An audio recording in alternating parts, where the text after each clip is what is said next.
My name is Aska Hisa. I'm the Director of Learning and Engagement, and welcome to this event titled On Process, a Conversation About Collaboration, which is kind of a culmination of extraordinary evolutions, provocations, and creations with the exhibition Carmen Argote, I Won't Abandon You, I See You, We Are Safe. The show is organized by ICALA Senior Curator Amanda Sroka with curatorial assistant Caroline Ellen Liu. The show is tended by the artist Carmen Argote and addressed through collaboration by 5 super individuals: artist and founder of Commonwealth and Council, Young Chung, art historian Mary McGuire, curator at the gallery at Red Cat, Daniela Lieja Quintanar, artist Cēdric Tai, and artist Carmen Vargas. Some were active collaborators and visible, some were active collaborators and invisible, but all have been contributive and open to ongoing process, and that's what we're here to talk about tonight. We've provided bios about the artist and the collaborator, so please take a moment to read more about the greatness that was involved. And I will now pass it to Amanda Sroka to begin to moderate. Thank you for coming. Soak it up. Yes, thank you, Aska. Thank you all so much for being here. Thank you to Carmen, Cēdric, and Carmen, and Mary for being with us. I'm just kind of opening it up and just going through a little bit of what we talked about as a way, because the collaborations over the course of this show, as Aska mentioned, look different for each collaborator and each relationship. So we thought for this kind of concluding program to really have an opportunity for the collaborators and artists to be reflecting with Carmen on what that collaboration was, how it affected the work or the exhibition, and what it looked like. And I have the great privilege of getting to speak to what it looked like from the institution side of hosting an exhibition and really hosting an artist who was with us almost each day of the exhibition. So we'll have each collaborator, share for about like 5-8 minutes. And then Carmen will be kind of reflecting with each one, and then we'll have a chance to all talk together. So with that, I'll turn it over to Carmen. Yes, and with that, I'll turn it over to Comandante Ramona, on behalf of Daniela. But I'm going to form a response because I received a voice memo from Daniela, and I've been trying to find the right moment to respond to Daniela about how the miniature walkthrough felt, so I'm going to do it now, and we can do it sort of together. So. Could I just share real quick, Carmen, Yeah. before, for anyone who didn't attend Yes. the miniature walkthrough? So for Daniela and Carmen, just to give a little bit of context, have been friends and neighbors now too. And for last week, they hosted, as part of their collaboration for this exhibition, in addition to yoga regularly, which was really, I think, the core of like building a deeper relationship together.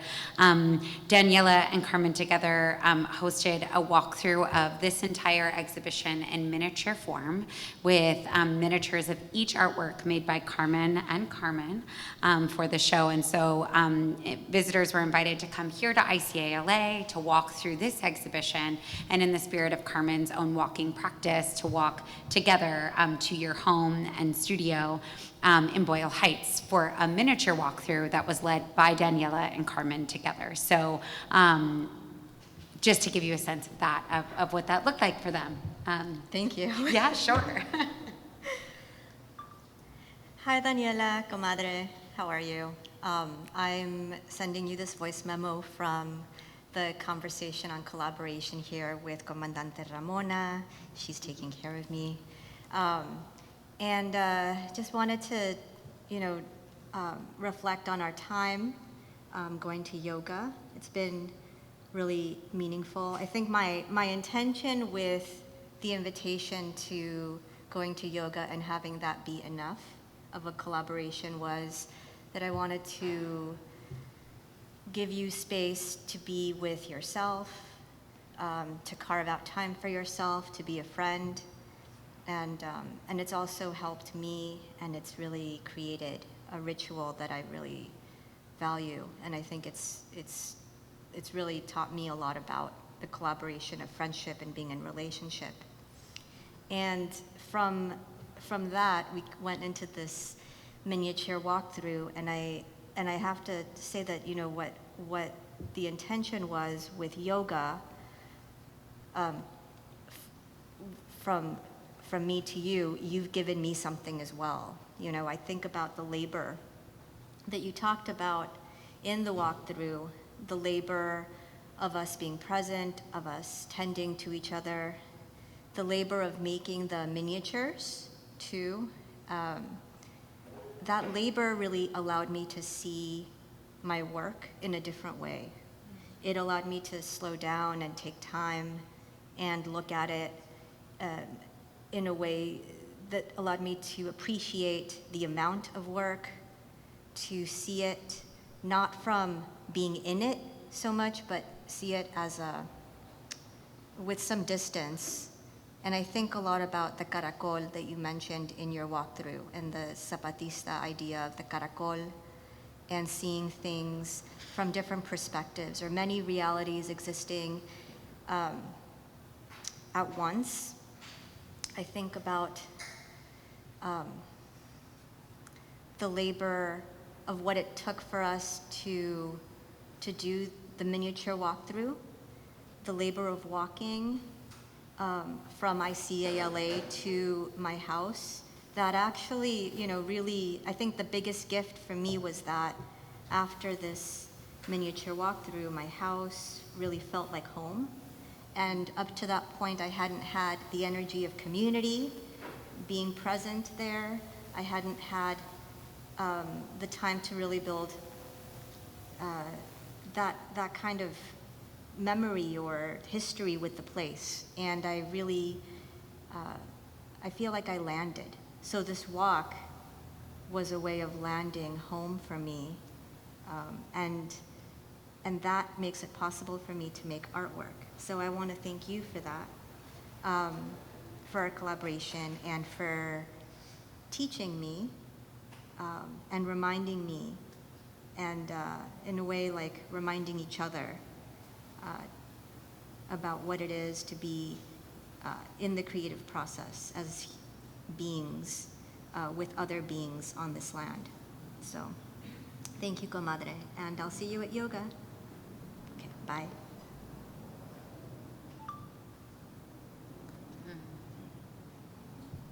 I'm gonna send it.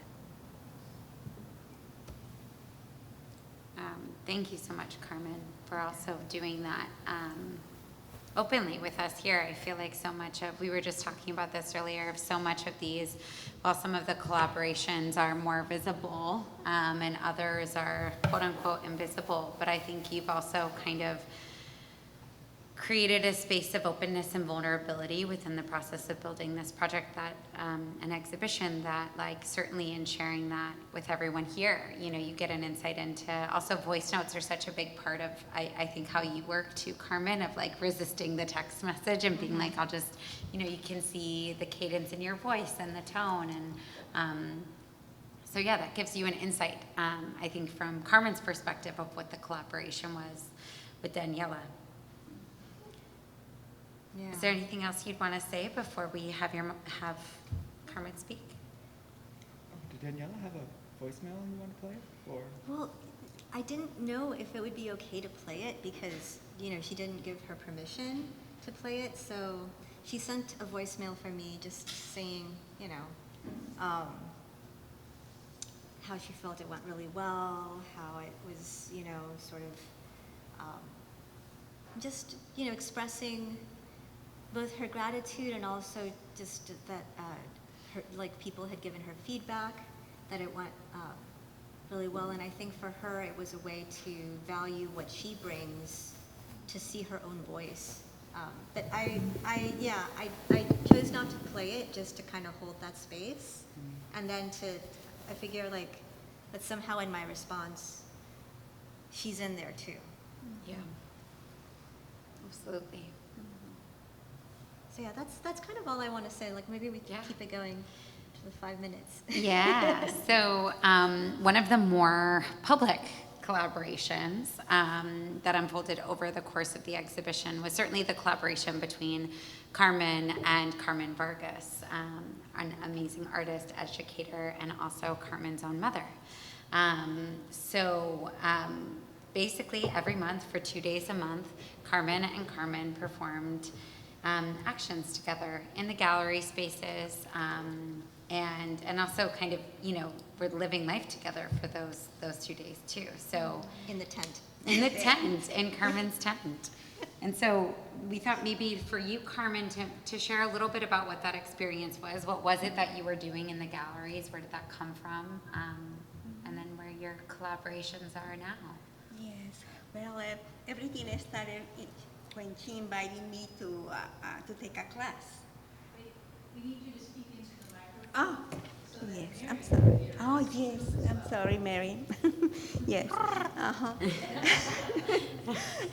Yes, everything started when my daughter invited me a class, and she told me, "Mom, we're going to learn how what is shibari." I said, "What is it?" Because I didn't even have any idea.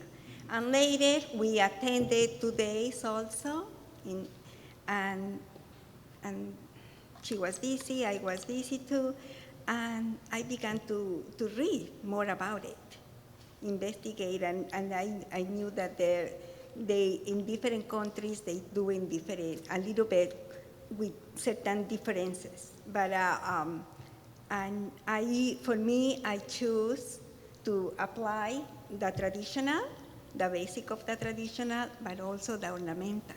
Well, that's why you brought the Barbie too, to show what we're talking about, which is erotic rope binding. I'm going to explain why the Barbie's here. And later, when just the first time we didn't even practice because she was very busy, and and I live at Long Beach, and later when we just started being here was very special, the space that she created, that it was a circle. That circle creates for me it was like a bubble. It's a very, very, I just imagine I was inside the bubble, transparent, that everybody can see us, and we are in a very private space. And I began, because I think we started a lighted meditation, because it's very involved, the meditation right there, to begin just to calm down our senses, and later the concentration started when we began rapping. And I started the first day, I think, yes. I think so. Yes, and I was for me it was very intense. So sensual. Yes, and I began just to, I never thought that I'm going to be doing those things. I never. Mm-hmm. I just began just to be myself with my daughter, try to show her how I love her. Sometimes I was upset at her also, how I admire her too. And for me it was exhausted, but also very intense emotions. And that opened a lot of my own feelings. And I think we have a comment that she saw something in my eyes, something in me that I never thought about it, but I come up. And this rope binding is about pressure in certain part of your body, and it's when the rope binding is and the knots, it's a combination of that. It's wrapping you, and for example, in in your arms, looks like someone is embracing you. Someone is caring for you. And when they touch you just with a rope, just in certain part of your body, it's so smooth, it's so sensual, it's so, when I was doing it, it was just to giving it to you. Like some maybe teaching you, because I never could, I didn't have the opportunity to do it, but it was something that I didn't even imagine I'd been doing that. But it is so, yeah, and that communication with my daughter was very special, because we always been together sometimes mentally, or we call each other frequently. I've been working with her in many projects, but this one was very, very deep into our feelings. And this is the way that I see that was completely different. That this medium I didn't even know about it, that existed.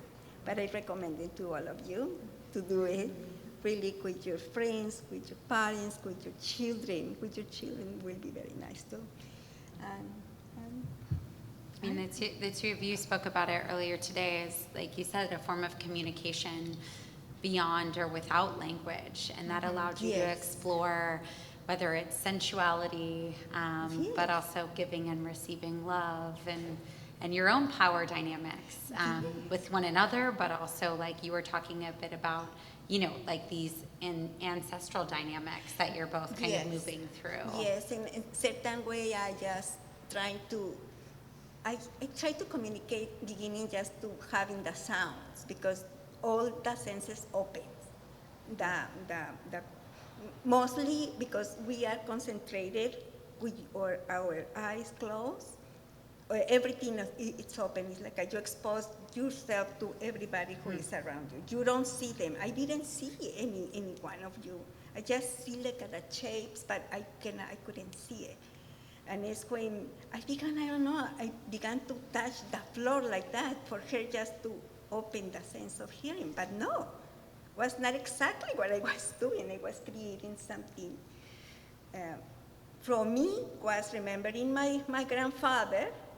Was a little bit tough with all of us. And my daughter, maybe. It was like punishment. Yeah, it was like a punishment. Because the sound was, I don't know. Like a belt.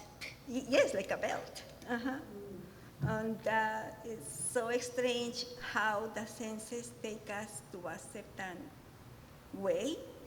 Our mind and body connected, and we feel it, but it's the way that we can transform those things, those bad or good things, to enjoy them or remember them, or really completely not to just to admit it and say, okay, this one doesn't work for me anymore. It's a change. Yeah. This is what I discovered working in this project with her. And here, I admire Barbie since I was a very younger. But I have this one, and I said, well, this is what I did in the last session. This is the ornamental shibari. This is just ornamental. This is just, you can use it with no clothes or with clothes. And that's, and I think remembers me when, because since she was younger, I always did her clothes. And I always, because she's the older, I have my other daughter, Alejandra, but I always try to. She dressed me as a little like girl. a doll. And that's this one. I said, I'm going to dedicate my last session was completely different, because the first sessions there were 2 hours, 1 hour her and 1 hour me. But just the last session, she did one kind of wrapping, and later I did my own wrapping. And we never repeated. All of them, they were different. This is the thing. And what I discovered too, because I said, how am I going to do at the beginning? How am I going to do all of those it's an hour and 2 days in a row. And I said, how am I going to do it? Well, come up. When we are wanted to communicate, just knowing the knots that you can see here, is you just can just create it, your own. It's so interesting. It's so Yeah, I mean, mind and it sounds like it's a way of also like connecting through, like, you know, what are the like voices, histories, and traces Yes. that your own bodies hold. Yeah, it's like a time machine. It's Yeah. a time machine, exactly. You Yeah. can see yourself younger and you can see yourself now, Yeah. and what you need to change. And also the good communication too is very, very nice. You spoke about it a little bit, Carmen, as like, you know, you felt like you were in this bubble and it was really like Yes. just you and Carmen. And I'm curious, Carmen, for you, I mean, that was something that seemingly and was really intimate that you were doing publicly during the open hours of the museum. And like, how did that make you feel? Or were you aware of, you know, like what was the experience for you? It's very intimate. I feel like I learned sensuality from my mom for the first time. How to be sensual, how to like in this way that I was never able to. And then I also, you know, with this like time machine element or time travel element, I was able to like learn how to receive my mother's love, which through the process I felt like I was very resistant to, and that was a huge part of the uncomfortableness. And I was able to notice my own, you know, fear responses, like when you're a baby and you have no agency, Yeah. and you're just like, people are just like putting, like just touching, and then being able to be the adult me and say, I want to receive my mother's love, but this is up to here, or, you know, and so being able to, I think you talked about it when you like have to go through it.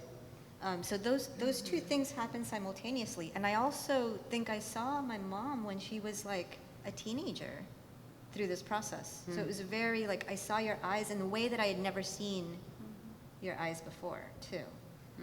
So like seeing like 15-year-old mom as a person, Carmen as a person, that's like a kid herself was Yeah. very, very weird.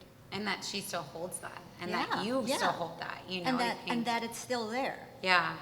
But it like somehow the language had never allowed that to be shared. Well, we can ask some more questions of Carmen and Carmen. We thought maybe next, would you like Cēdric or Mary to go next? Which I know. Oh, Mary. How are you feeling, Cēdric? how are you feeling, Cēdric? Would you Yeah, want to go next? I can go You next. want to share a little bit? Although part of me does want to hear from Mary first. But that's just because I like thinking about all the stuff and then almost using whatever I hear from other people. But let me just check something really quick.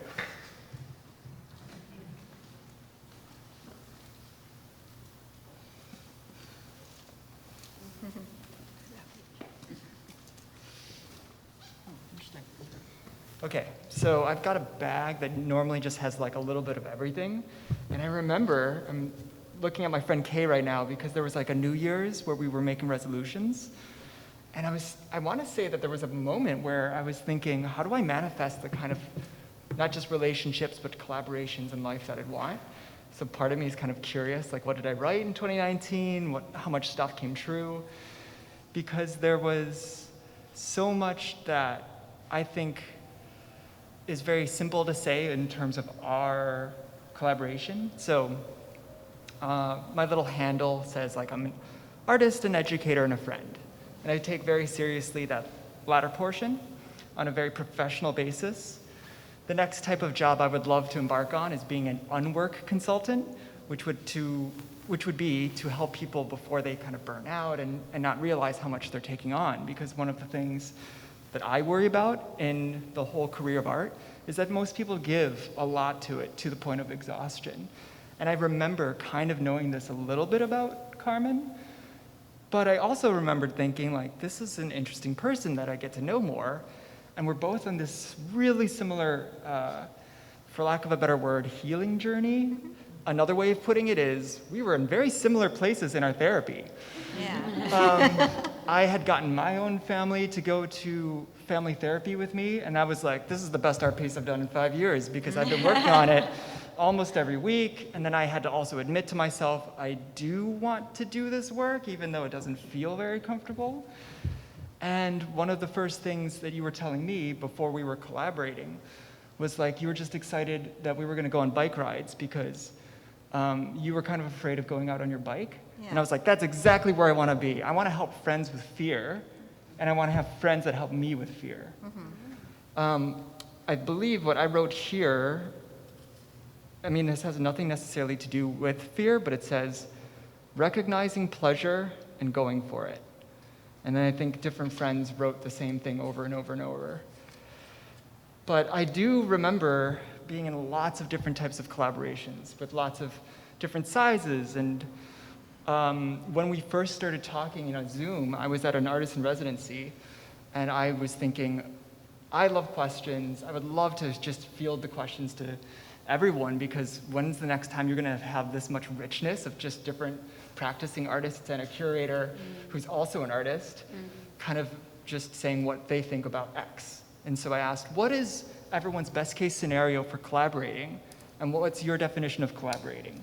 And even that was from the standpoint of, if I'm gonna be a good friend to you, shouldn't we all be on the same page? Because how often do people just go right into it, regardless of trying to, not compare values, but at least have a conversation of what does that mean? So a definition I heard in grad school was a collaboration is just two people or more that want to get something done the same amount, just as badly. And I like that because it's just about, well, until one of us decides this isn't fun anymore, or we just don't like some aspect of how the outcome might look, like the collaboration ends once it stops being two people who are equally invested. But even, I'm not sure how much anyone's ever talked about the collaboration that Young Chung kind of put together. So at the very beginning of the show, it was entirely opened up. I'd just flown in, and I think maybe the next day, I was a collaborator with 4 other people. That was my birthday. It was Carmen's birthday. Oh, yeah. Carmen's birthday. It was a special day. And we were supposed to throw, I mean, this is a magical substance. Like, Carmen's so amazing with materials, but it was a paper mache that people are used to seeing making masks in Mexico. It's a very light substance. I think you added a little bit more glue to it so that it would stick to the wall. Joint compound. But we were supposed to throw it at Carmen. And I remember thinking, I'm going to not tell anyone, but I'm probably going to try to protect you because you talk about being part of a flock in which there's some chickens protect, some try to keep the pecking order, which is a little intense. But you literally have a chicken named Guard Chicken that will chase me if I get too close. And there's something cool about having a friend that's a little bit of a bully for you.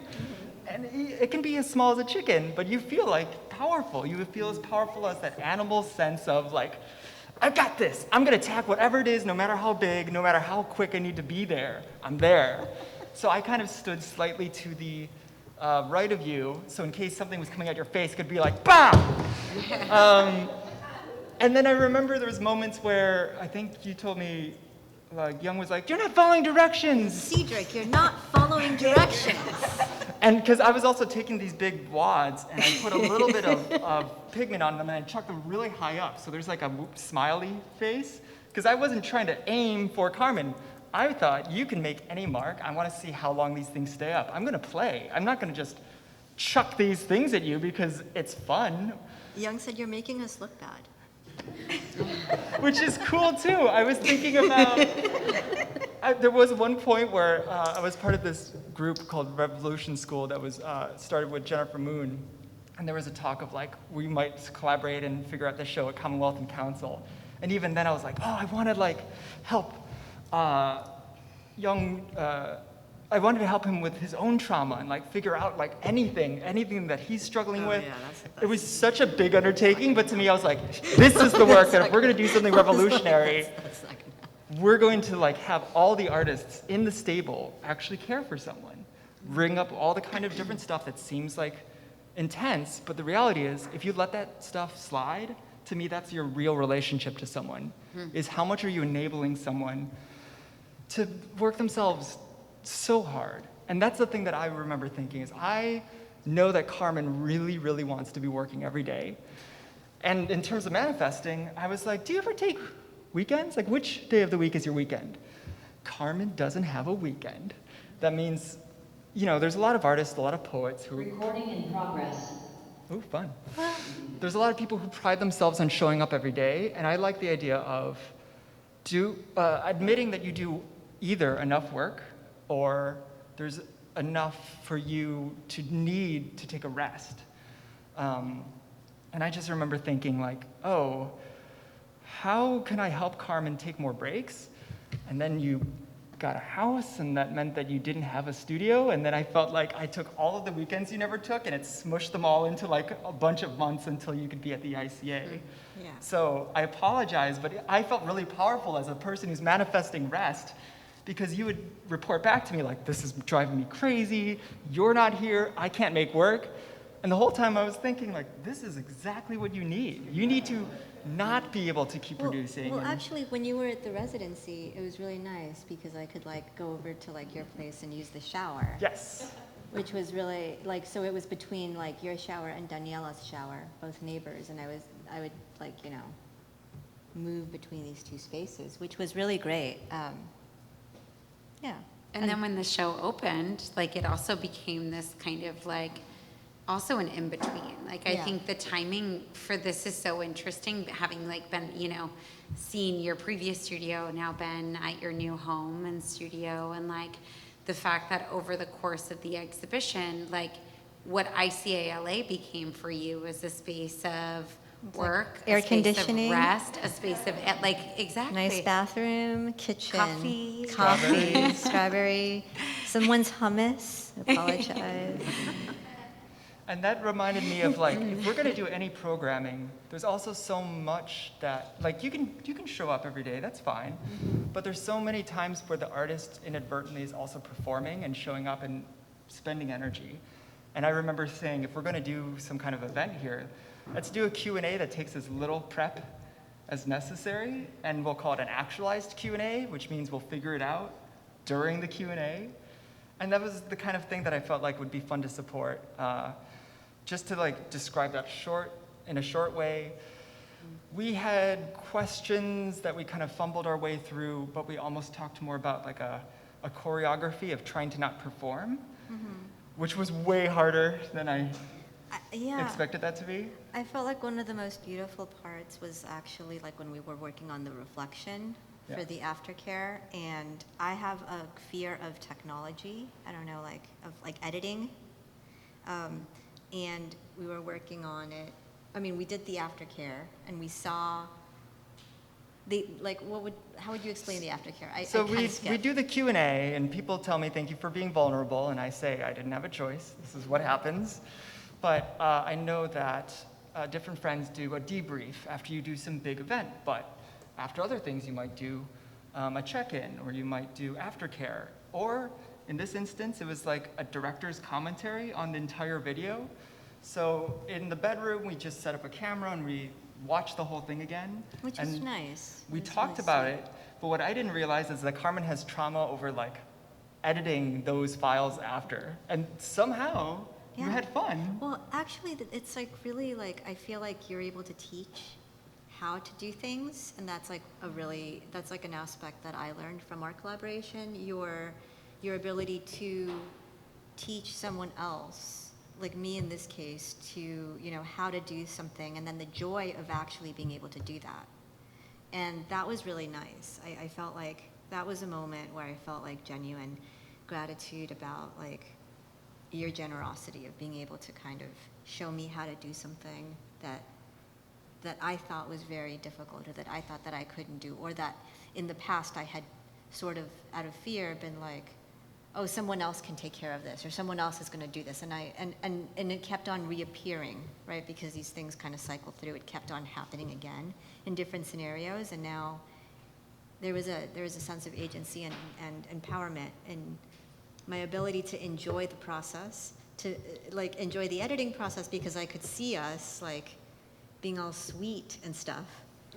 And then, but also I was doing editing, and that was really cool. And I don't think that I could have gotten there if you hadn't patiently sat with me and, you know, showed me like how to move and like on the computer. So. How much time do I have? Is there like time for 2 more anecdotes or no? No. Well, we can come back to it. Yeah. How about that?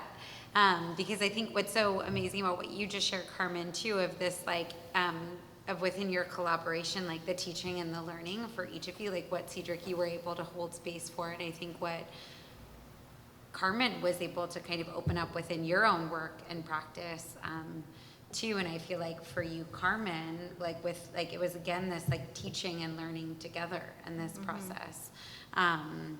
Because Cēdric mentioned, so Young Chung and Daniela both can't be with us tonight, but Cēdric touched upon, you know, Young's real, like, the collaboration within this show, in addition to being, you know, a friend and gallerist who has supported Carmen with studio visits, conversations, and time and energy. The first work we installed in the show was that, you know, active collaboration, something done together as a group of strangers, really, or like, you know, friends by association with Carmen, but I think who had never like worked or been in a space like that together beyond a Zoom call, and then having to, you know, go through this action that Carmen invited us into. And I know that's something that Mary McGuire, who's with us over Zoom, has been reflecting on quite a bit. And so, Mary, thank you so much for being here with us virtually. I'm thankful that Zoom still exists for moments like this. But Mary, could you speak to your collaboration with Carmen?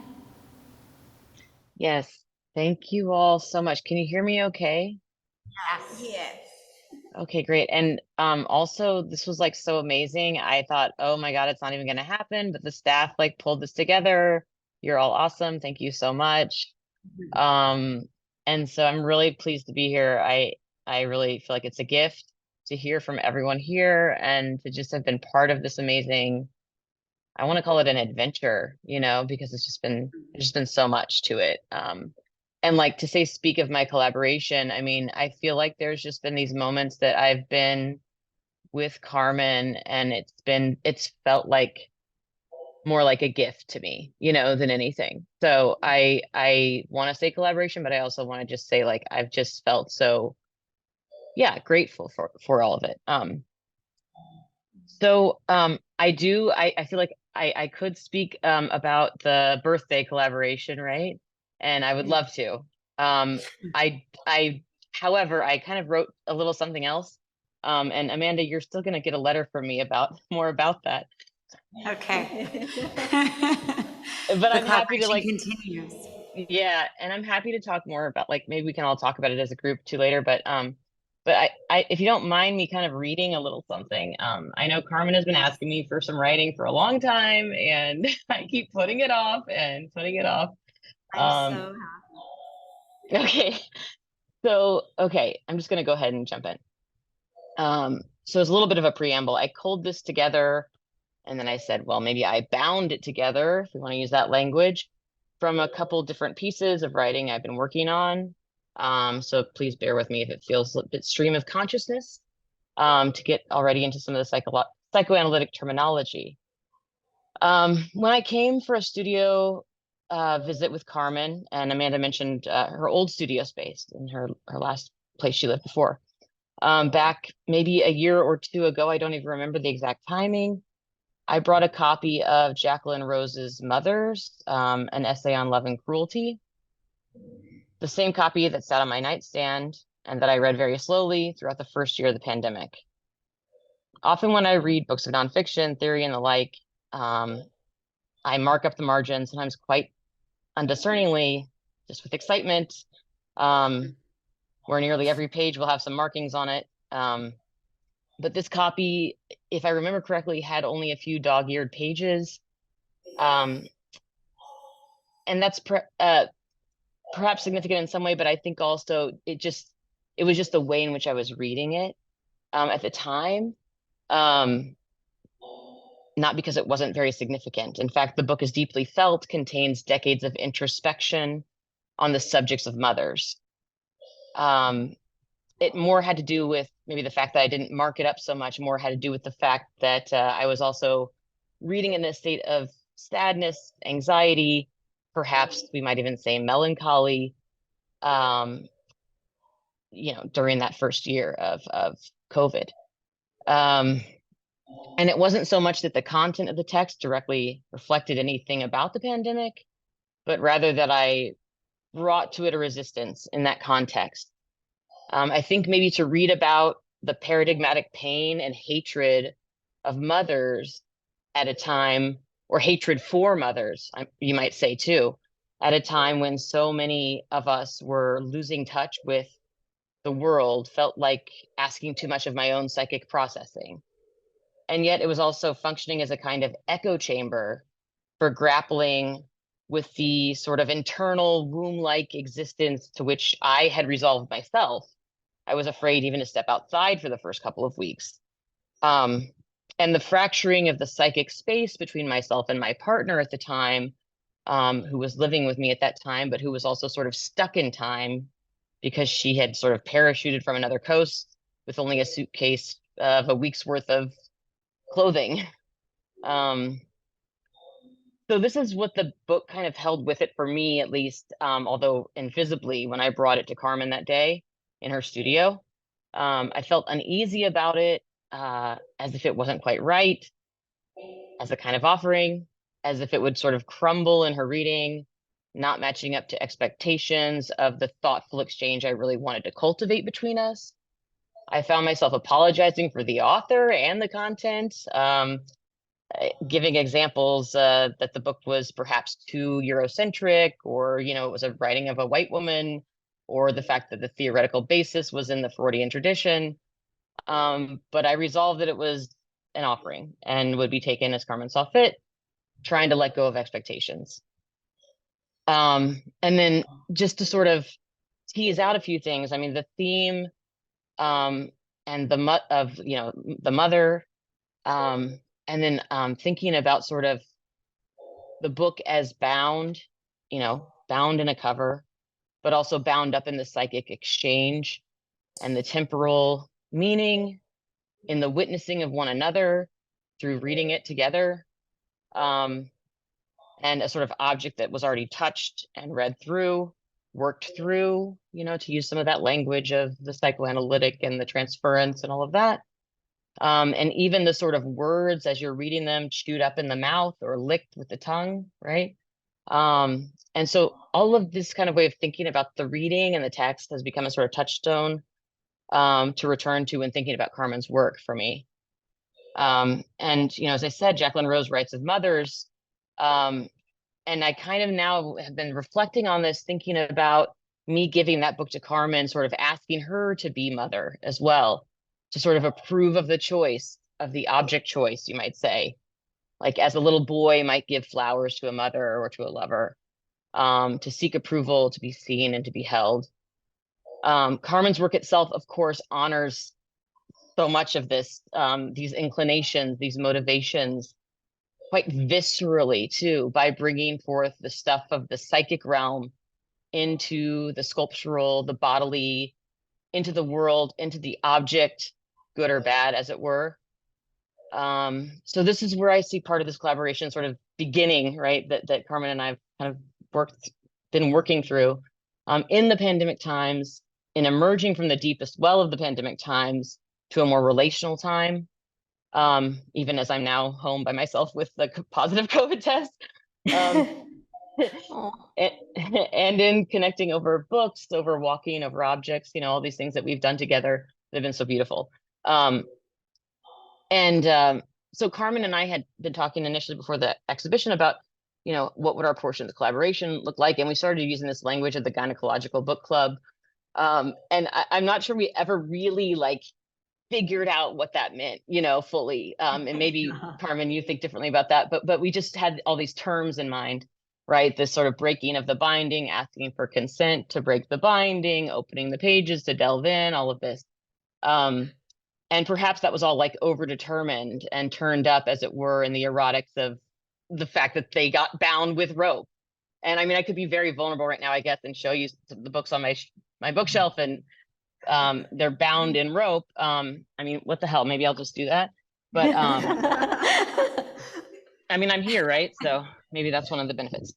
So like, it's kind of dark, but I don't know if you can see. Oh, Mary's library. Oh. So the books on the top, if you can see those, are the ones that Carmen bound up, and they're kind of stacked up there. And I really want to put them on their own shelf at some point.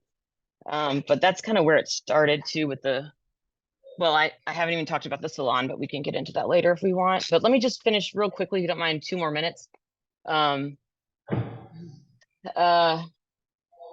So I guess the other thing I wanted to say was, you know, I would like to say more about all of this, about the books, and about the rope play, and Carmen's rope play with her mother, which is just like was so beautiful to witness. I mean, I can't even tell you, like, I was so grateful for that experience. But I do feel like we're all bound up with each other. Cēdric too, you know, Amanda too, Daniela and Young, and everyone who's experienced the show and seen it sort of has participated in some way in this kind of relational aspect of the exhibition. And I just wanted to say one thing from, you know, and Carmen mentioned to me, you know, that I needed to read the Winnicott, the Playing in Reality. And I think that is such an important text. But also I was looking back at another article of his on, oh, now I'm going to blank on the name of it. Hate in the Countertransference. And it's about the mother, and how the mother also has this obviously love for an infant, but also a hate, and that's important to recognize. And going back to Jacqueline Rose, you know, which I see as sort of the beginning of this kind of collaboration, you know, her favorite line in that is something about the mother's relationship to the child, which is that he excites her but frustrates, as in the child excites the mother but also frustrates her. He mustn't eat him or trade in sex with him. And I just feel like that's such an important line around like what was going on with like everything in the exhibition, but also like the rope binding in particular, which I was again so grateful to witness. And yeah, so there's a lot more to say there, but I'll stop it there, if that's okay, Carmen. Yeah, no, I can't wait to know more. I'm so curious. I want to read all the writings, all the yeah. There's been a lot of conversation, so I'm like, you know, and I've always just said, Mary, like let's trust each other. It's like this space of like, you know, really acceptance and love, I would say, in friendship. So being able to collaborate and be there for each other, to allow ourselves to create in whatever voice, you know, to like allow our voices to like really kind of come forward, even when it's difficult, and even when there's tension. So. And I would say, to give a little bit more context too to the books, thank you so much, Mary, for sharing your reflections and also your home with us. Is that was like a really wonderful thing, because Carmen and Mary were like, we're gonna do this gynecological book club. And so talking with Oscar, talking with Tanya, we're like, what's the description of this book club? How are we sharing it with our public? And they're like, oh, we don't know what it's going to be, but like, we're calling it a book club. And, you know, it had all of that language that's just like so juicy and perfect. And you're like, yes. And then it was like, you know, you and Mary brought books from Mary's home, from your car on this cart, brought them in here, and this was a Saturday, and I was not here, and I come in on a Monday, and there are just books everywhere. So for some of you who would have seen the exhibition in this sweet month and a half that the books were here, probably 2 months, but you know, the galleries were really like covered with books that really served as these, footnotes or references, or you'll notice that in the exhibition there aren't any like extended labels or your text with it beyond the text that's in the work itself. And so the books, you just started to they gave this whole other context, and then slowly but surely over the course of your time working together and your visits here, Mary, like the books became bound and Slow contraction. Yeah, a slow contraction. There you go. And that was, and to the point that then they all got bound and got returned to Mary's bound as they appear now, which is, for the next, I'm so grateful for the next salon. I'm so grateful to you, Mary, because you have, through your first salon, and I think your relationship with Carmen, I think what's coming up so much that we call it collaboration, but it's about being in relationship with one another and with systems and with institutions in the case of the ICALA. But like you've offered language to describe some of the ways in which Carmen is working, or spaces like the salon context where you can work and create, but also where others can offer language around a work that is so process driven and intuitive. And yeah, so I feel really grateful for that, and look forward to your proposal whenever that gets into my inbox of what happens next. Carmen had asked me to also share a little bit about what collaboration looked like with the institution. I would say when we started on this journey, this adventure together, to use Mary's word, it was really, it started with a studio visit. This was, I'm 1 year into life in LA as of today. And it started with, Carmen was one of my first studio visits. And it was really it was with Anne Elgood, our director here. And we were visiting with Carmen because Carmen is the co-chair of our Artist Advisory Council, an amazing group of artists who really support us as an institution and as staff. And so we were going over for a meeting, and then ended up spending, Carmen forgot about the meeting, that we end up having, we pick up lunch, we just sit and talk. And the work that I saw in Carmen's studio was unlike, I had followed your work for some time, knew it, but was unlike anything I had ever seen. And that was this body of work that you so willingly allowed us to kind of take out of the studio and to bring into the context of the institution. And I think in some of our conversations together early on, Carmen was like, I need you to push my edges, as a curator, as an exhibition, like what can this exhibition offer? And I would say collaboration has always been a part of Carmen's work, but the ways in which you have pushed your practice through these really intentional, invited collaborations is really special, and I think is something that, also pushed us, because I am like the ghost collaborator. The institution becomes this almost like ghost collaborator in the process, in the sense of, really having, because it was also like my invitation back to Carmen was like, okay, push my edges. Like your work, how do we show, do an exhibition of an artist's work that is so deeply tied to process within the static context of the museum? And I had said this last week, but I'll say it again, is that institutions are really comfortable with caring for the static, for objects, for sculptures, for paintings, for the most part. We figured some of that out, photography, works on paper. But when it comes to caring for the living, whether that's artists, whether that's artworks that are living, and whether that's our staff, I think there's so much that as institutions we need to learn. And I think with your, day one of the exhibition being open to the public, after our opening, I got a text from Carmen that was like, I am going to walk, as part of the exhibition, I'm going to walk to the museum every day, and I'm going to bring with me an egg from the chickens, who are also collaborators in this. And Cēdric talked about tending to the flock.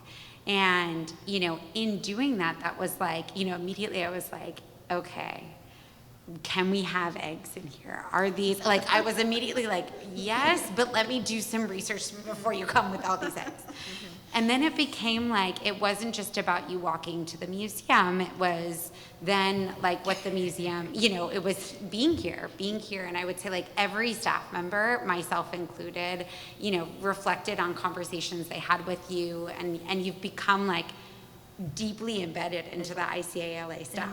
And moved in. Yeah, and Carmen talks about the kitchen residency, which is self-proclaimed. So it just like started, and it was like, in the kitchen, which you can pop in there and see. I'll point it out so that you can have a look.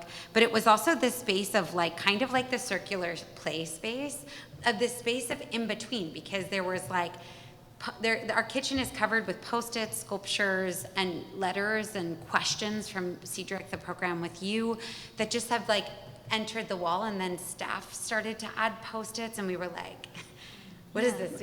Like what is, and it's this space of like the in-between that's not like the exhibition, but it's in the museum, but it's something else. I love how someone posted add almond milk. Yeah, and then like, can someone buy almond milk? I walk in, and then I think it was like, either like Nick, he's like, I hope it's okay that I got oat milk.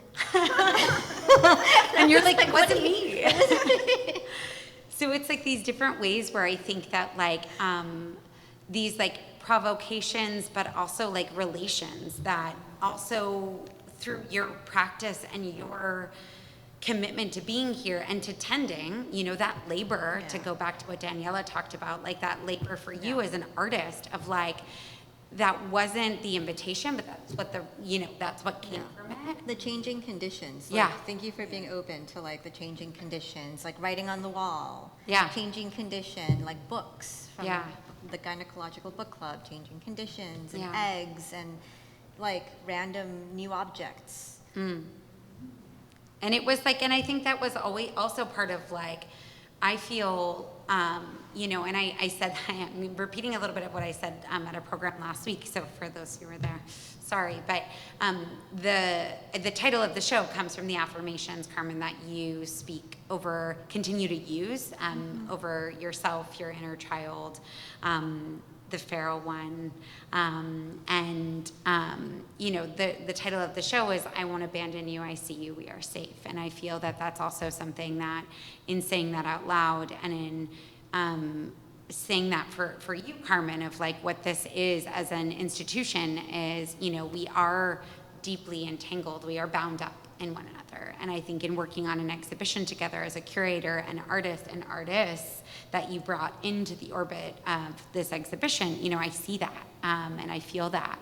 And I thought maybe before, because I know each of us got to like talk individually, it would be so good. This is an intimate enough setting too, where like the questions that you have or questions that we have for each other, hopefully we can ask. But I just wanted to read something, which is I pulled out my notes from like our first real like meeting about the exhibition. At the Bonaventure? At the Bonaventure, oh, cool. Which was great. We said, I was like, Carmen, walking is such a big part of your practice. I think as part of our curatorial conversations, let's go on walks. We've yet to go on a walk because the first walk, it rained. It was, of course. And so Carmen's like, I know where we can walk inside.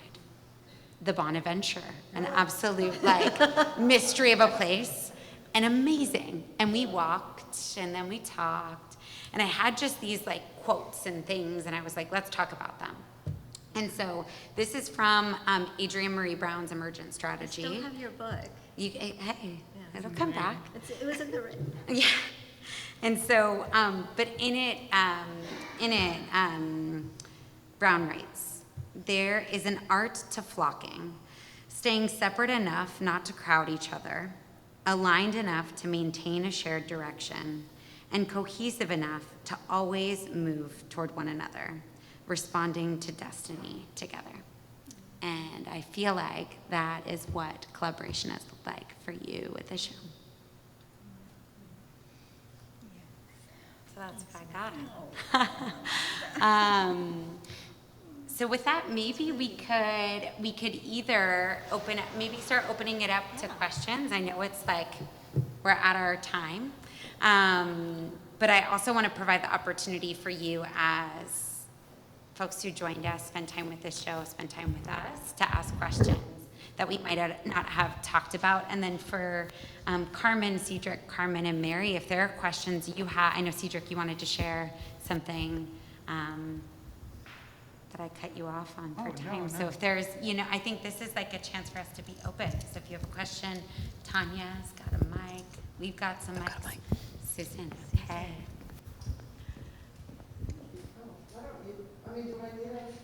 Sorry, I've got one question over here first. And then I'll... Sure. Thank you, everyone. Thank you for the work. I think the conversation is part of the work. I actually want to continue what you were just talking about, Amanda, because over the course of the conversation, I feel like there's like 2 points that are coming up around collaboration.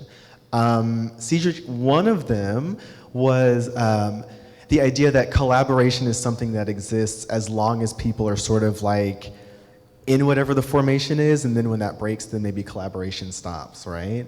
And then I think the other point is this last piece around being mobile, being flexible, understanding that this group never has like a single shape. So I'm wondering if y'all could continue talking about like what it means to have sort of a moving target in terms of what collaboration is, what things had to stay fixed, and what things really could be flexible as this work progressed. I could start just because I think one of the best ways of thinking about the boundaries of what you're talking about is not just in terms of space, but specifically time. An exhibition opens and then it closes. And hopefully I'll have like this director's commentary thing edited with Carmen that we'll send. And it's something that I can't finish before the show ends. But I was really loving that I keep hearing from Larios. I heard it yesterday from Susie Halajian. People have come back with a friend to see the show. So in terms of what makes something like a moment, I kind of love that your show is something where it would feel weird if you're like, I saw it, and then you were done. But it feels like a way even like a good movie is when you want to talk with someone about it. This is a show that I feel like you're gonna want time, and I'm so glad that it had 7 weeks, but I do wish it almost had more. I mean, you're on the Artists Council, so you'll kind of be around, but even... Should be very present. But just the amount of time to say this has to be wrapped up within this amount of time, I think that's what's really nice is when people can say to each other, we like each other enough that we don't want to let time dictate how rushed this will be. And I always like there's this quote that I've been hearing a lot, like moving at the speed of trust is one of the nicest ways that I think it even has a good disability justice standpoint to it, which is, do you really want to finish something for someone else, or do you both want to finish something because you agreed on between you two, when is the work done? I see a lot of other artists I know, and I'm just thinking the same thing of like, I love wanting to know when other artists are collaborating with lots of other people. I'm looking at Asher right now, but I know there's a time that you're supposed to finish stuff, but how much time would you take if you could take as much time as you wanted? I'm always fascinated by like that level of just being with people, and sometimes you have to collaborate with friends in order to hang out with them. People can get so busy that that's one of the best ways to hang out with people is to be there at work. It's one of the few reasons I'm still doing art handling gigs, because I'm installing friends' shows and I will actually see them. Otherwise, you have to calendar a date that someone will see you and then you can actually hang out. But it's that agreement that people kind of sell short, even the idea of like scheduled dates. But I think if you don't do that, they don't happen.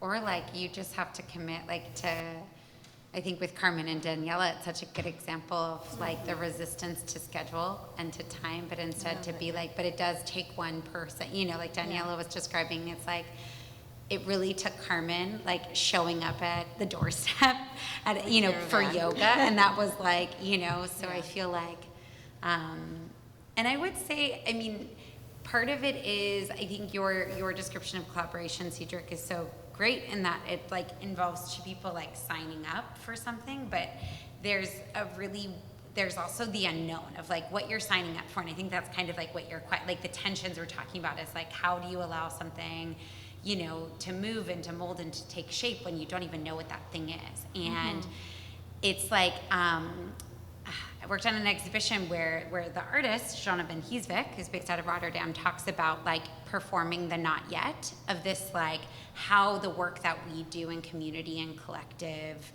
care work and building work and relationship is about this like building something that we don't yet know what it is, but we're committing to being in it. And I don't think we also all have the same like idea of what it is or like sense of like what we're signing up for. I think that's also part of the learning.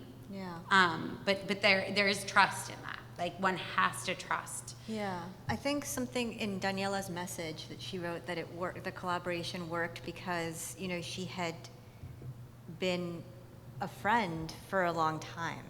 And I think that all of the collaborators, like, I mean, Cēdric, you're probably the newest collaborator in the group per se, but even that was like almost like a year of bike rides. So, and Mary, like, you know, with the salon, and I've known Mary for a while as well. And I think that this idea of, it's like, it's not about the show is like a window that opens and closes. But the tending is the tending of relationships, and the tending of relationships centers the whole human being, and that exists on a different time than like a show. And it exists, actually, this is something that you've taught me a lot, Cēdric, about friendship and what friendship, you know, like really like when you center friendship in relationship, it allows for like a different kind of time. Yeah. I know, Susan, you had a question. Thanks. I wanted to just make a observation and also ask a question. I think one of the earliest works I saw of yours, Carmen, was the piece at Human Resources, right? Yeah. And it was the outline of the footprint of, was it your grandfather's? It was called Mantas, and it was this house, this ancestral family home in Guadalajara. And it was like the tracing and So of a room. what I find so interesting thinking about that work in relationship to here is the return to home, wherever home might feel. I mean, and in this sense, this institution you made into a home. Aside from the work itself, the people inhabiting it as guests to this home. And I find that super interesting, you know, having known your work for a long time. Vis-a-vis collaboration, I guess I want to just say one thing about that, which is that I always see collaboration as also as a kind of collaboration with oneself. And that I don't think you can ignore that. I mean, you're in conversation not just with others, but with yourself. Hearts.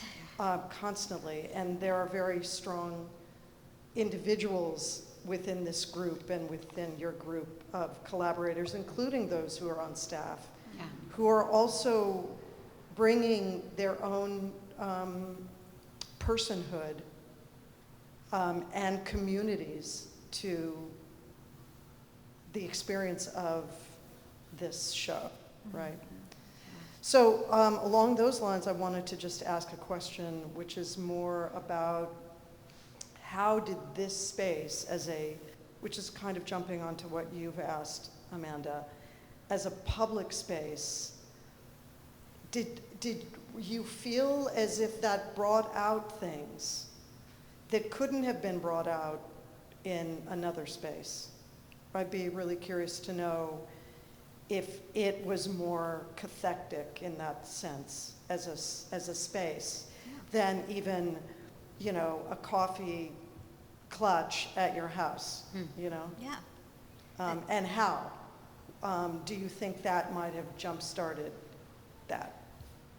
Yeah, I think working with Daniela, for example, Daniela was like invited to do a walkthrough, and Daniela was like, I don't want to do a walkthrough here.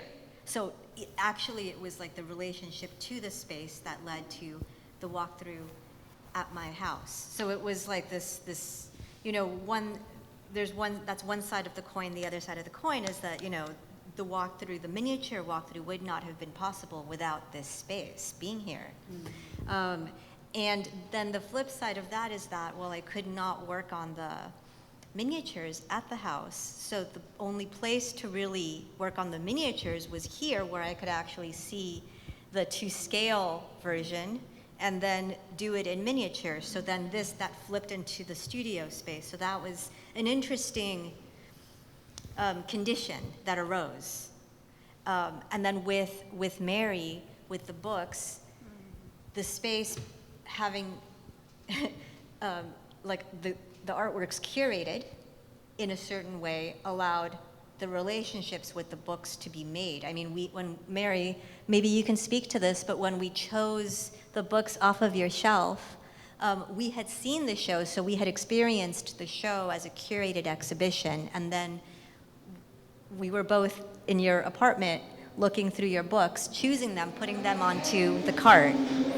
So maybe if you want to share something about that. I don't know if Sure. I mean, so like this kind of goes back to both this question, but also some of the other the question before around like the process of collaboration and whether or not it has the sort of, you know, exactitude to it or not, right? And this was sort of me stepping into Carmen, or trying to step into Carmen's process a little bit and think more intuitively with her, and I thought that was actually very fruitful in a way. I mean, and a little bit, it caused a little trepidation as well, because it's like, okay, well, like Amanda mentioned, like, what are you all doing with this book? Like, what is the book club? And I don't think that question ever really got answered. Like, I think it's still a question, actually. and like, and like, it just, you know, yeah, we were in my apartment and just sort of like, I don't know, it almost felt like the way you describe yourself as feral, Carmen, like and like foraging for stuff. Like we were sort of just pulling stuff off the shelves and just like being like, oh, this will work. Or maybe it won't, but like, let's throw it in. And then just threw a bunch of stuff together and then brought it in. And then some of it sort of felt like it worked. And some of it sort of felt like, what the hell is this even doing here? But we sort of went with it. And then, yeah, it for me, it sort of was like very vulnerable in a way. Cause it's like, oh, oh, this is like my books that are like just out here. you were exposed in the gynecological book club. True. And then like what were we doing after, right? Like we had 2 set dates, but there was no public element to them actually, except that it was during open hours. And so people were coming by and asking some questions. And so it became public, but it was very much more like unplanned sort of, intuitive process, I guess. I don't know if that answers any questions, but Carmen, go ahead. And then, Mom, like, how did the space here make you feel, like, with the play space and like? Yes, the first thing, I've been working in museums, different museums, but when I came here and I met you, and you welcomed me with a big smile, and that gives me the confidence that I'm going to be very comfortable here, and I was very observant. I was observing the people who work in here, how they treat each other, how they treat the visitors and everything. Is that okay? It's a nice environment. And that's why when my daughter invited me to collaborate with her in public, something intimate, I said, well, I feel okay. And yes, and for me, collaborations, I've been collaborating with many people, very young people too, like yourselves. The youth. Oh, yeah. It's tough sometimes, but at the same time, it's very interesting because I've been discovering is giving them the assurance and encouragement that they can do it. It doesn't matter, and I'm very confident in they're going to do it good too, because I find that I give them a lot of empowerment, but sometimes they felt it very insecure. But with that later on, they appreciate it. How did the rope play That feel role like play? in the public? In public, it's like I'm saying, I was in the circle, and that was my intimate place with you, and I was at home here in that because we were welcome, and I felt very comfortable. Yes, I have a long time not being scared to speak in public. I don't know why, but I like to speak a lot and talk about with people, meeting people. I'm very approachable, and that's all of these qualities I found it in here. But that's kind of like with your actions and with Mary, you and Carmen, of like they were public in the sense that like the public could like witness, and then in some cases, like the very first one, there was like all of us sat in a circle around, and there were these, like there was sharing, and so I think that also like maybe to your question, Susan, of like, would it have looked the same, and maybe for all of you, a question of like, would your collaboration have looked the same without the framework, the timeline, and like space of like an exhibition context that almost gave, excuse is the wrong word, but like propelled this, like you are gonna do this every week, or you are gonna do a program. You can't just, like it's different than what happens in your home or what happens in the tent at home. Like what did that mean? Yeah, I mean, Cēdric's our program was very much here, took place with the structure. It's working with this very structure. Yeah, and you talked about like this very structure. We had videos, pictures. I can't not think of the super political implications of like what you're bringing up, Susan, because I can't see ICA as a house, but I see you as bringing home to an institution that on the board there's X amount of developers of the ICA. It's going to be situated in a place that's not just close to where we live in Boyle Heights, but I don't know how many people, you've even had a studio at one point in the Arts District that you've been moved out of. And so I always think of any space as being similar to places where they are made up of people. And those relationships make you love a place, but then you sometimes have to leave it. If those people leave, what is that space? If it's under a different guidance, I feel like it really loses its soul. And that's what I think is so interesting about works about home is you're trying to project a lot of meaning and know that something meant a lot to someone, but you kind of have to bring all that to it because it doesn't actually hold any of those things, just in terms of brick and mortar. This could be totally out of context, but I was thinking of Fred Moten's sentence, like, fuck a home if you think you got one.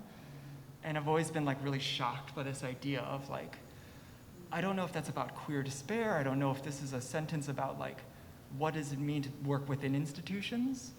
What is the privileges of those who end up having stable homes? I mean, we're always gonna be seemingly talking about like encampments. And I thought it was weird as hell to see an artist make a show about encampments at Hauser and Wirth. And I was like, what the hell does any of this mean? Like, this is an artist I really like. And these are the conversations I want to have with people, but I don't want to be in anyone's conversations. Like, I remember Detroit being written about where there's $500 homes, and artists are being known for transforming a house into art. But all I could see was just like incoming speculative purchasing. So I feel like it's a little intense to think of art and home being like conflated together because art is so smooth in this capitalism way of being a thing that has value and moves in a very specific way for specific people. But you're on the Artist Advisory Committee. There are people here that can actually steer institutions in a way that could be better. And that's the main thing, that you don't pressure anyone into doing it.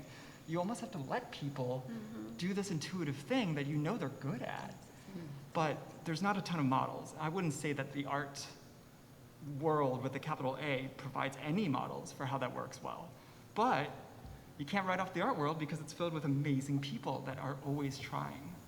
And I think that's the thing that I always come down to, is this optimism that I always have about people. I don't really have optimism about stuff, and that includes art. But artists are weird. They just, Well, Art making. art making's art even making. weirder.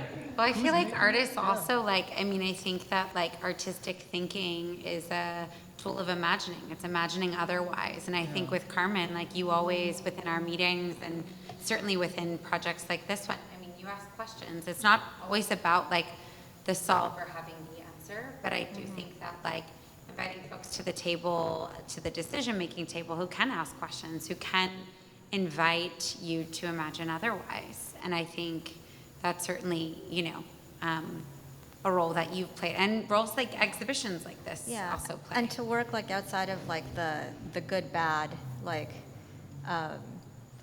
model of the binary, to know that for example everyone's navigating with the tools they have too.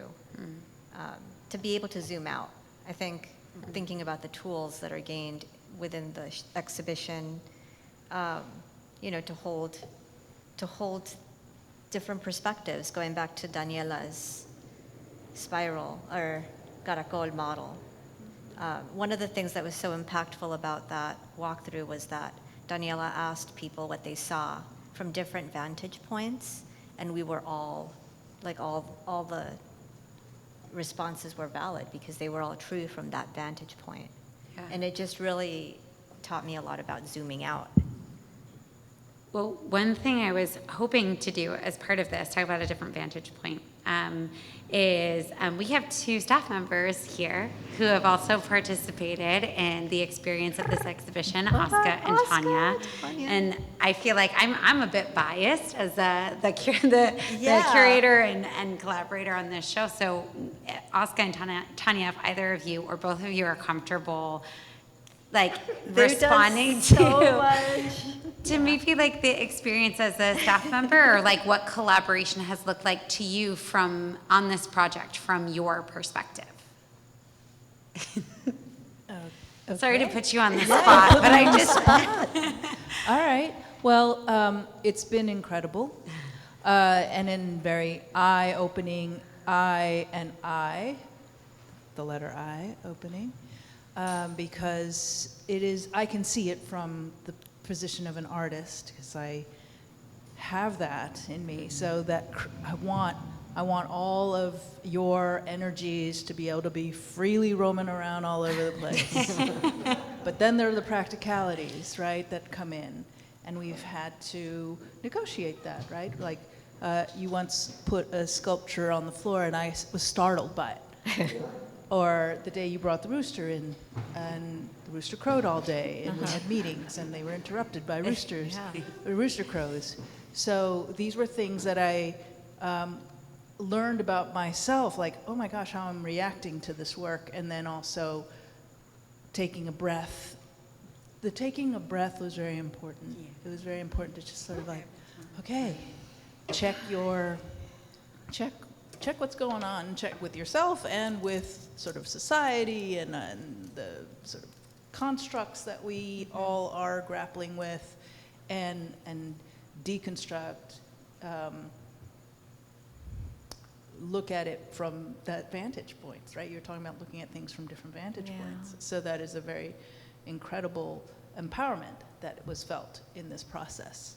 And and surprises, these are these surprises, and that's what makes life exciting, right? Makes life, secret to desire is surprise, right? So, and pleasure, but surprise keeps you coming back.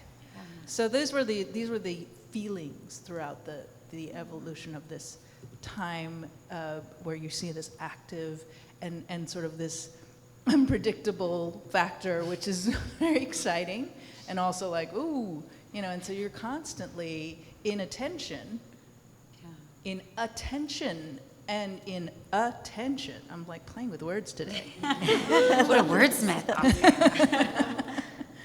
And that's great, because that makes for a not boring life.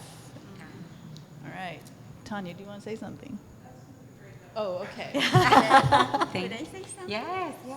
I just wanted to add, I hope I cannot leave out of that subject, but I've been observing that the museums they need to collaborate a lot with the community because they're the ones who sustain the museums.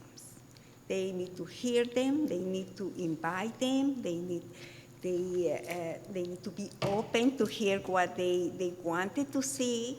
They need to be identified with the community where they are. Yeah. Because sometimes they forget about it, they go their interest in how to acquire money to sustain the museum. Because otherwise they cannot work in this freedom that the artists, the community, and everybody, the employees, and everybody included, they cannot have that opportunity that we are talking about, a collaboration. I'm always like, check in with our mission. Yeah. Exactly. I'm like, as the co-chair, let's check in with the mission. How is this serving the mission? Yeah. The Artist Advisory Council wrote our mission. Yeah. And certainly, Carmen and Todd Gray, who's the other co-chair. I use that, yeah. I'm like, check in with the mission. Yeah. And that's the role, that's Yeah. such an important role. And I think the same with like our questions, or the questions around our exhibition program and our programs are like, are we furthering the mission? Are we, like, what are the ways that we're still Is this going against the activating mission? it? Yeah. That's a question that I asked too. Yeah. Yes. Well, mindful of time. Maybe do we have time for like one more question, and then we Burning questions? Burning any burning questions? Okay.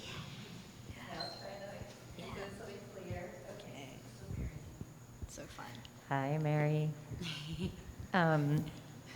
Thanks so much to the ICA and to y'all and to Carmen. I feel blessed to have, first of all, had our friendship really birth and bloom in the middle of you prepping for the show and inside of some of it. I guess this takeaway that I feel so much is that, like, to be with you in friendship, in art, in your art, and in community is to be like touched and to touch. And I feel like that just kind of came through in everything that's been shared, and even to the Emergent Strategies quote that was just so moving at the end, that feels like it sums up so much. So, but I'm thinking about, it's like there's this deep sense of communion, and I say that in the most non-religious sense, but in your being and in how you make your connections and friendships and collaborations. And I remember talking to you about your making process and hearing other people talk about your making process and how you'll just get so completely consumed in the materiality and in the process and in the, in it. And yet you have that kind of quality in the collaborations, but you actually have to pop out of it to be with the humans. And so what an interesting thing that your work is so much about, as we've talked about collaboration and communion. But you can't be with the materiality of the people and the feelings in the same way, but we can. It's been really exhausting. Yes, acknowledge that. Yeah. You see within we all reflected individually on what one human is holding and tending to and brought together. I think that's so important to acknowledge. Thank you, Kay. So yeah, seems like that was just it was like just reflecting on you and experiencing you and all of the web of the relations. Yeah. And what you're holding to do that. But you're being so consumed in the art, but then also being so consumed and present in the relational that has activated the kitchen and all these other spaces, the Gynecological Book Club, question mark, et cetera. And to activate friendship inside of art making is just a really special thing. So thank you for your bravery and bringing all of that depth to all of us and to the art world. Thanks, Kay. Thank you. Beautiful way to end it. Thank you all so much for joining us. And thank you, Carmen, Cēdric, Carmen, Mary. Thank you, all of you. Young. So just a few short days with these shows. So bring friends, come back.